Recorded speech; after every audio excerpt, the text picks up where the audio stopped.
नमस्कार, मी निरंजन. राष्ट्रवादी काँग्रेसचे आमदार रोहित पवार यांच्या विरोधात मुंबईमध्ये एका भाजपच्या टिनपाट ट्रोलनी गुन्हा नोंदवलाय आणि पोलिसांनी तो गुन्हा नोंदवून घेतलाय. आता पोलिसांनी हा गुन्हा नोंदवून घेतल्यामुळे पोलिसांना हा गुन्हा सिद्ध करावा लागेल कोर्टात.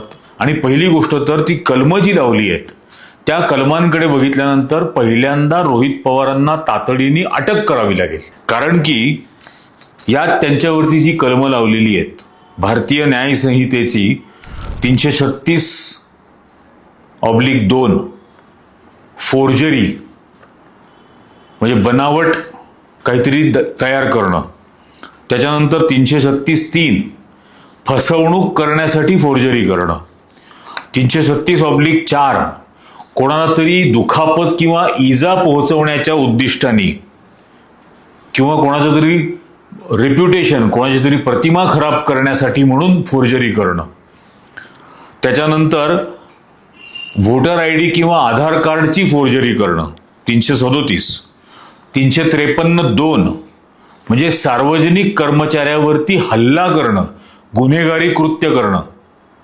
सार्वजनिक कर्मचाऱ्यावरती हल्ला करणं, गुन्हेगारी कृत्य करणं, हे झालं 353/2. त्यानंतर IT ऍक्टचा 66C म्हणजे एखाद्याची ओळख चोरणं, आयडेंटिटी थेफ्ट.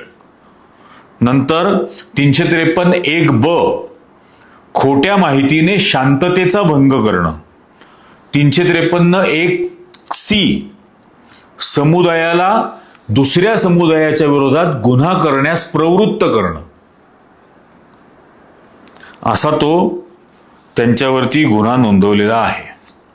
आत्ता 28 ऑक्टोबरला संध्याकाळी 7:30-8 वाजता हा गुन्हा मुंबई पोलिसांनी नोंदवून घेतलाय. हा गुन्हा नोंदवलेला जो आहे, ही संपूर्ण FIR ची कॉपीच आहे माझ्याकडे. आणि ही FIR ची कॉपी असं सांगते की ते कोणतरी वागसकर नावाचे तक्रारदार आहेत. त्या वागसकर लेबर कॉन्ट्रॅक्टर आहेत आणि या लेबर कॉन्ट्रॅक्टर आणि भारतीय जनता पक्षाचे कार्यकर्ता सोशल मीडिया सहसंयोजक, सोशल मीडियाचे कोऑर्डिनेटर म्हणून ते काम करतात. आणि त्यांनी ही FIR तक्रार नोंदवलेली आहे. त्यात त्यांनी काहीतरी देवांग दवेच्या नावाचा उल्लेख करून काहीतरी खोटे आरोप केले वगैरे असं म्हटलेलं आहे. तर देवांग दवेवरती मी पण एक डिटेल व्हिडिओ केला होता, त्याच्यात YouTubeच्या लिंक वगैरे दिलेल्या आहेत. त्याच्यानंतर त्यात त्यांनी असा आरोप केलेला आहे की रोहित पवार यांनी एक पत्रकार परिषद घेऊन त्या पत्रकार परिषदेमध्ये एका वेबसाईटवरून बनावट आधार कार्ड तयार केलं असं याला दिसून आलं, या टिनपाट सोशल मीडिया कोऑर्डिनेटरला. आणि वर नमूद केलेले आधार कार्ड हे अमुक संकेतस्थळाच्या मार्फतीने बनवून ते खरे असल्याचे भासवून त्याचा वापर बोगस मतदार नोंदणीसाठी होत असल्याचा गंभीर आरोप भारतातील एक स्वायत्त संस्था आणि आमच्या राष्ट्रीय पक्षाविरोधात लोकांच्या मनात संभ्रम निर्माण होईल यासाठी सादर केला. आता हा जो कोण येडा टिनपाट आहे, म्हणजे मी जे लो IQ बुलडोझर म्हणतो ते यासाठी म्हणतो. आणि या गुन्हा नोंदवण्यामध्ये महाराष्ट्रातल्या पोलिसांसाठी सुद्धा एक धडा आहे जो त्यांना याच्यातून घ्यावा लागेल नाईलाजाने. आता अशा प्रकारे रोहित पवारांनी कुठलं बनावट आधार कार्ड तयार केलं? रोहित पवारांनी बनावट आधार कार्ड जे तयार केले, ऑलरेडी एक आधार कार्ड होतं ते बनावट आहे हे सांगितलं पत्रकार परिषदेमध्ये. हा पहिला भाग. त्याच्यानंतर या पत्रकार परिषदेमध्ये हे बाकीचे जे गुन्हे कलमं लावलेली आहेत की शत्रुत्व निर्माण केलं, तेढ निर्माण केली, एका समुदायाला हिंसेसाठी प्रवृत्त केलं, सार्वजनिक कर्मचाऱ्यावरती हल्ला केला, हे काय केलं त्या पत्रकार परिषदेत? त्यांनी एक पत्रकार परिषद घेतली, एवढंच केलं. आणि महाराष्ट्रामध्ये बोगस मतदार नोंदणीसाठी कसा बोगस आधार कार्डचा वगैरे वापर केला जातोय हे सांगितलं. महाराष्ट्रातल्या बोगस मतदारांच्या बद्दल मी 4-5 व्हिडिओ केलेले आहेत यापूर्वी, की कसे बोगस मतदार नोंदवले जात आहेत. ते व्होटर आयडी कार्ड पण त्यावेळेला दाखवले होते. संगमनेर मधल्या एका प्रतिष्ठित व्यक्तीची मुलाखत त्याच्यामध्ये घेतलेली होती. त्यांनी सांगितलं होतं की हे सर्व स्वतः मी कसं शोधलं. त्यांनी दाखल केलेल्या तक्रारींना तर उत्तर पण देत नाहीये शासन. आणि असं सगळं असून सुद्धा ही इतकी गंभीर कलमं, फोर्जरी काय, त्याच्यानंतर समुदायाला गुन्हा करण्यासाठी प्रवृत्त केलं, नंतर शांततेचा भंग केलं, कोणाची तरी आयडेंटिटी चोरली, सार्वजनिक कर्मचाऱ्यावरती हल्ला, गुन्हेगारी कृत्य, हे सगळे गुन्हे नोंदवल्यानंतर 28 तारखेला संध्याकाळी 7:30-8 वाजता हा FIR जर पोलिसांनी नोंदवून घेतला तर 28 तारखेलाच त्यांना, रोहित पवार यांना अटक व्हायला हवी होती. इतके गंभीर कलम याच्यामध्ये लावलेली आहेत. पोलिसांची हिंमत का नाही झाली अजूनपर्यंत?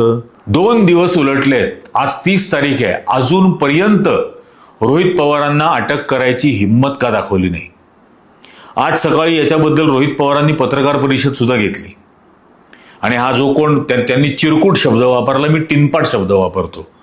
हा जो कोण टिनपाट तक्रारदार आहे, या अशा टिनपाट तक्रारदारांच्या FIR जर पोलिसांनी नोंदवून घेतल्या तर महाराष्ट्रातल्या पोलिसांना हे लक्षात आलं पाहिजे की त्यांचा वापर केला जातोय. हे मी वारंवार सांगतोय. तुम्ही लक्षात घ्या, सोमनाथ सूर्यवंशीची पोलीस कस्टडीमध्ये हत्या झाली, त्या ज्या कोण पोलीस कर्मचाऱ्यांनी त्याला पकडलं असेल त्याला कोणीतरी सांगितलं असेल मारहाण करा, यांना झोडून काढा. तो झोडत गेला, त्याच्यामुळे सोमनाथचा मृत्यू झाला. वाल्मिक कराड हा कितीतरी आठवडे फरार होता संतोष देशमुखचा खून केल्यानंतर, आणि त्यातला तो आंधळे नावाचा जो आरोपी आहे तो तर अजूनही सापडलेला नाहीये, जो मुख्य आरोपी पण आहे. वाल्मिक कराड सापडला नाही. बदनाम कोण झालं?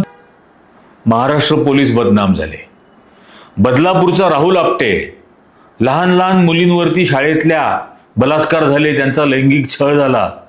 संस्था चालक राहुल आपटे सापडलाय का? नाही. बदनाम कोण झालं? पोलीस झाले. कारण राहुल आपटे संघाशी संबंधित आहे. तिथला अक्षय शिंदे नावाचा शिपाई, जो कदाचित या संपूर्ण बदलापूरच्या घटनेमध्ये पुरावा बनू शकला असता, त्या अक्षय शिंदेचा खून झाला. तो त्याचा खून केला गेला हे पोलिसांच्याच इन्व्हेस्टिगेशनमध्ये समोर आलं. कारण पहिल्यांदा असं सांगितलं की त्याचं एन्काउंटर झालं, पण नंतर तो खून होता हे समोर आलं. बदनाम कोण झालं? पोलीस. अक्षय शिंदेला मारा हे कोणी ठरवलं? कोणीतरी सांगितलं ना. होर्डिंग लागले होते ना बदलापूरमध्ये, बदलापुरा या फडणवीसचे. बदनाम कोण झालं? पोलीस बदनाम झाले.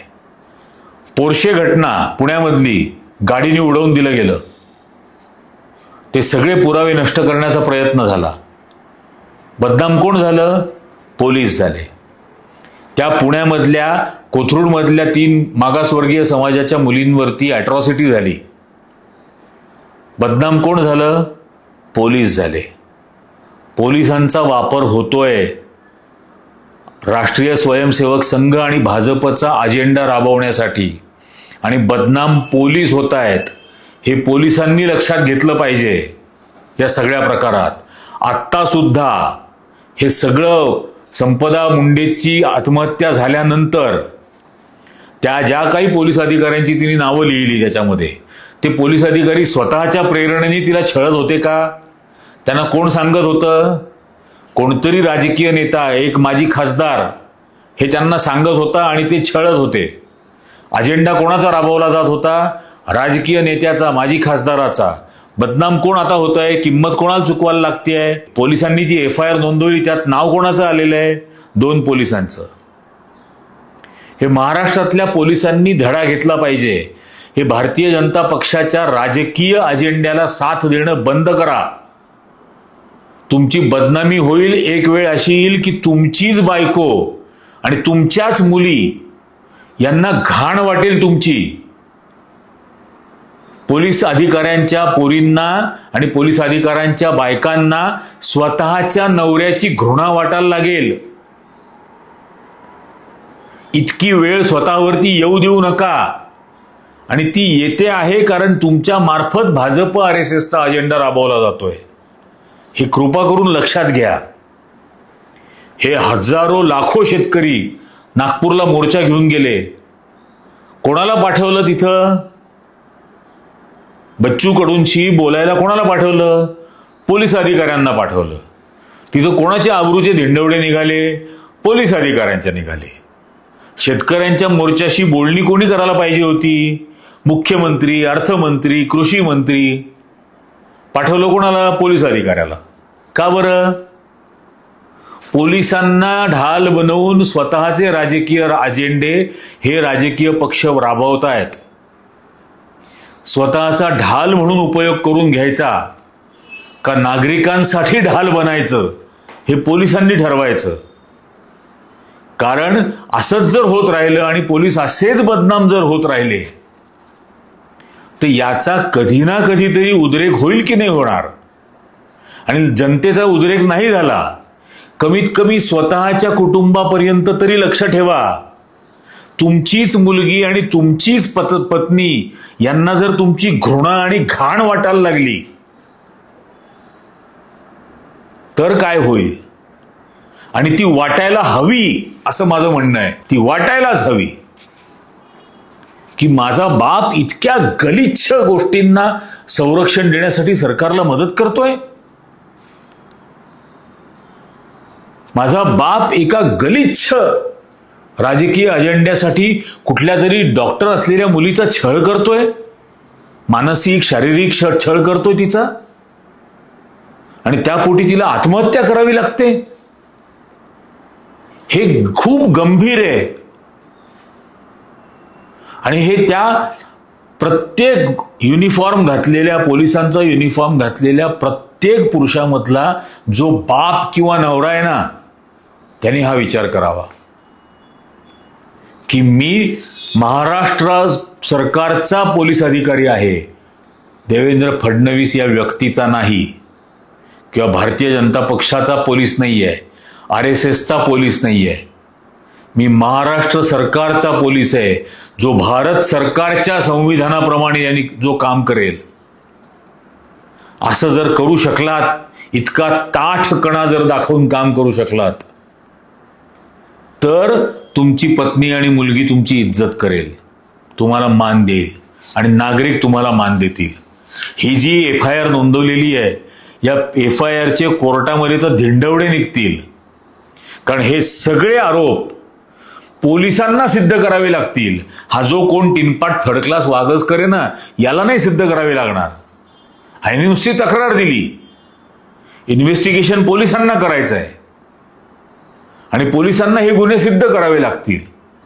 हे सिद्ध नाही करू शकले तर याच्या विरोधामध्ये रोहित पवार कोर्टात जाऊ शकतात की माझ्यावर खोटे गुन्हे नोंदवले, माझी छळवणूक केली, माझी हॅरॅसमेंट केली. आणि मग हे नोंदवून घेणारे, तपास करणारे हे सगळे अधिकारी निलंबित होतील, घरी बसतील. आणि हे सुद्धा रोहित पवारांनी करावंच. कारण या निमित्ताने या महाराष्ट्र पोलिसांना सुद्धा धडा मिळाला पाहिजे की खोटे गुन्हे जर नोंदवून घ्याल तर काय होईल. त्यामुळे याची खूप गंभीर दखल घेणं गरजेचं आहे. आणि हे व्होट चोरीचे, बोगस मतदारांचे राहुल गांधी 7 ऑगस्ट पासून पत्रकार परिषद घेत आहेत, प्रत्येक जाहीर सभेत बोलतायत. एक अख्खी मोठी यात्रा 1000 किलोमीटरची त्यांनी बिहारमध्ये काढली याच्या विरोधामध्ये. आणि व्होट चोरी होते हे स्पष्ट आहे ना. तो तुमचा किरीट सोमय्या तो दाखवत होतो ना परवा, एका घरामध्ये 300 बोगस, एका बंद घरामध्ये 300 बोगस मतदार नोंदवलेले. परवा आदित्य ठाकरेंनी दाखवलं शिवसेनेच्या बैठकीमध्ये की कसे बोगस नोंदवलेत वरळीमध्ये, हे त्यांनी दाखवून दिलं. तसंच रोहित पवारांनी दाखवलं होतं पत्रकार परिषदेत. या वागसकरांच्या बुडाला इतकं आग लागायचं कारण काय? हे जे काही आक्षेप आहेत याचा तपास निवडणूक आयोगाने करायचा आहे. वागसकरांच्या बुडाला इतकी आग लागायचं काय कारण होतं? भाजपच्या. आणि हे सगळं गळ्यात कोणाच्या येणार? हे या पोलीस अधिकाऱ्यांच्या गळ्यामध्ये येणार, 100% येणार आणि आणलं पाहिजे रोहित पवारांनी. त्याशिवाय यांना धडा बसणार नाही, नाळा बसणार नाही. खोटे गुन्हे नोंदवून घेणं आणि खोटे गुन्हे नोंदवून लोकांची हॅरॅसमेंट करणं, आणि ही लोकांची हॅरॅसमेंट तर होतेच, आता हे रोहित पवारांपर्यंत पोहोचले. याचा खूप गांभीर्याने विचार रोहित पवारांनी केला पाहिजे की तुमच्या बाबतीत हे होऊ शकतं तर सामान्य माणसाची तर काय फरफट होत असेल, काय त्या संपदा मुंडेचं झालं असेल.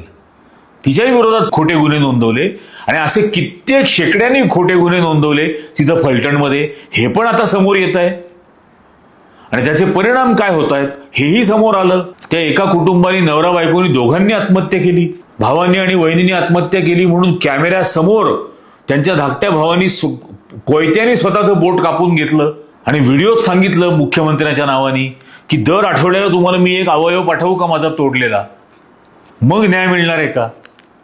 ही महाराष्ट्रातल्या कायद्या सुव्यवस्थेचे अब्रूच्या जो धिंडवडे निघालेले आहेत, याला फक्त एकच माणूस जबाबदार आहे. या महाराष्ट्राचा गृहमंत्री या सगळ्या गुन्हेगारांना पाठीशी घालण्याचं काम करतोय, सगळ्याच्या सगळ्या. आणि याचं सगळी बदनामी मात्र फक्त पोलिसांची होती आहे. बिलकुल जुमानलं नाही पाहिजे पोलीस अधिकाऱ्यांनी अशा दबावाला. काय करू शकतो, बदली करेल याच्या पलीकडे काय करू शकतो, याच्यापेक्षा जास्त काहीच करू शकत नाही. लेखी आदेश देणार आहे का तुम्हाला की गुन्हेगारांना पाठीशी घाला. त्यामुळे याचा खूप गांभीर्याने विचार होणं गरजेचं आहे. रोहित पवार हे अत्यंत जबाबदारीने बोलतात. म्हणजे हे फक्त या प्रकाराबद्दल मी बोलत नाहीये. आतापर्यंत रोहित पवारांनी जे जे आरोप केलेले आहेत ते आरोप करत असताना त्याच्या संदर्भातला एव्हिडन्स त्यांनी दाखवलेला आहे. जो वोट चोरीच्या बाबत सुद्धा त्यांनी एव्हिडन्स दाखवला. त्यांनी ते 5,000 कोटी रुपयाची जी लूट नवी मुंबईत झाली त्याच्याही बद्दलचे पुरावे दाखवून आरोप केले. प्रत्येक वेळेला रोहित पवार हे पुरावे दाखवून आरोप करतात आणि जबाबदारीने बोलतात. लोकांना न्याय मिळावा म्हणून उभे राहतात. त्या पुण्यातल्या 3 मागासवर्गीय विद्यार्थिनींसाठी रोहित पवार रात्री 3 वाजेपर्यंत पोलीस कमिशनरच्या ऑफिसला बसून राहिले होते. याचं थोडंसं भान पोलिसांनी सुद्धा ठेवलं पाहिजे की आपण कोणाच्या विरोधामध्ये काय करतो आहोत आणि खोटे गुन्हे नोंदवून घेतोय. याचा परिणाम त्यांच्याच पोलीस अधिकाऱ्यांच्या रेप्युटेशनवर होणार, त्यांच्या सर्व्हिस रेकॉर्ड्समध्ये राहणार कायम आयुष्यभर की हे खोटे गुन्हे नोंदवणारे अधिकारी आहेत. आणि याच्या संदर्भात जी काही कायदेशीर अद्दल घडवायची असेल ती रोहित पवारांनी जरूर घडवावी. हे 40 पैशाचे ट्रोल बिल असं सोडून अजिबात त्यांना माफ करू नये. बिलकुल माफीच्या लायकीची लोक नाहीयेत ही, बिलकुल माफ करण्याच्या लायकीचे नाहीयेत. त्यामुळे अजिबात यांना माफ करू नये. रोहित पवारांनी जी कायदेशीर शिक्षा असेल ती यांना भोगायला लावली पाहिजे, या अधिकाऱ्यांना सुद्धा आणि त्या तक्रारदाराला सुद्धा. तुम्हाला या सगळ्या प्रकाराबद्दल आणि रोहित पवारांना टार्गेट केलं जातंय आता, याबद्दल एकंदरीतच महाराष्ट्रातल्या कायदा सुव्यवस्थेचे काय वाटोळं झालेलं आहे याबद्दल तुम्हाला काय वाटतं हे इथं खाली कमेंट करून सांगा. हा व्हिडिओ जास्तीत जास्त लोकांपर्यंत पोहोचवा. हा व्हिडिओ रोहित पवारांपर्यंत सुद्धा पोहोचवा, कारण याच्यात त्यांना सुद्धा मी विनंती केलेली आहे. आणि जास्तीत जास्त जणांना हे चॅनल सबस्क्राईब करायला सांगा. आत्ताच्या भागात इतकंच. धन्यवाद.